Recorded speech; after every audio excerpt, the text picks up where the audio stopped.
সুপ্রিয় শিক্ষার্থী, নিশ্চয়ই তোমরা ভালো আছো। আজকে আমি বাংলা ব্যাকরণের একটি গুরুত্বপূর্ণ বিষয় নিয়ে কথা বলবো। বিষয়টি হলো সমাস।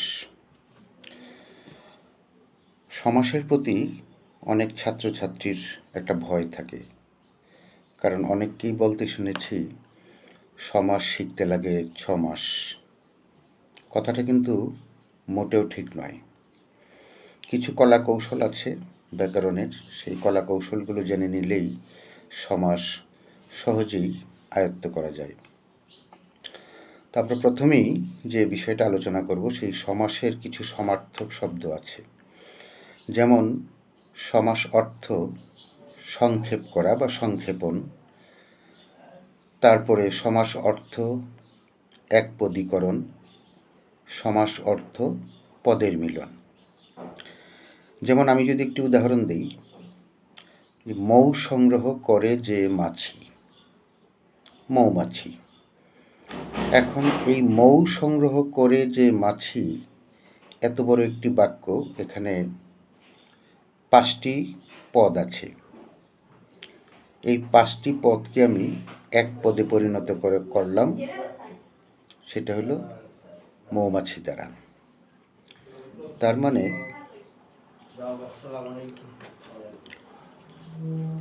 5টি পদকে আমি এক পদে পরিণত করলাম, তার মানে এই মৌমাছিটা হলো সমাস। তাহলে এখানে কি হলো? এখানে সংক্ষেপ হলো, তারপরে এক পদ হলো, এবং মৌ সংগ্রহ করে যে মাছি, মৌমাছি, এই 5টি পদের মধ্যে একটি মিল রয়েছে, ধারাবাহিকতা রয়েছে, অর্থের সামঞ্জস্য রয়েছে। এখন আসি সমাস কাকে বলে। সমাস হলো পরস্পর সম্পর্কযুক্ত দুই বা বহু পদকে এক পদে পরিণত করার নাম সমাস। তো সমাস শেখার আগে কিছু উপাদান আছে, সেগুলো আমাদেরকে জানতে হবে। যেমন যে পদগুলো মিলে সমাস হয়, এদের প্রত্যেকটি পদকে বলে সমসমান পদ। যে মৌ সংগ্রহ করে যে মাছি, এখানে 5টি পদ। মৌ সংগ্রহ করে যে মাছি, এই 5টি পদের প্রত্যেকটি পদকে বলা হবে সমসমান পদ।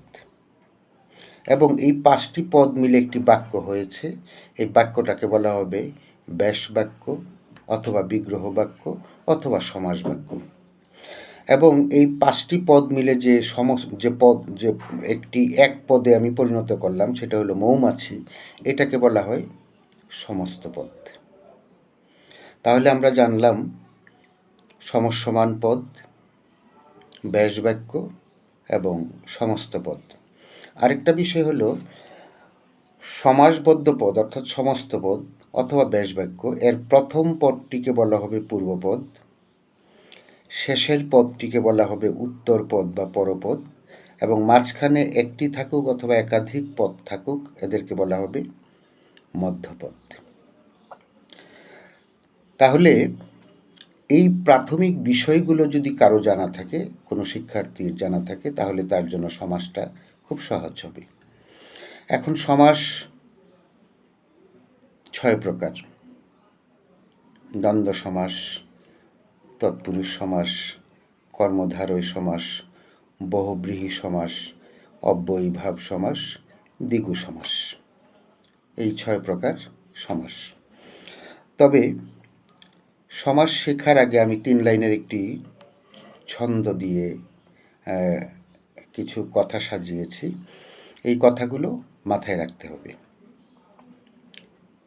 দ্বন্দ্বে উভয় পদ প্রধান, দ্বিতকে গাই পরপদের গান,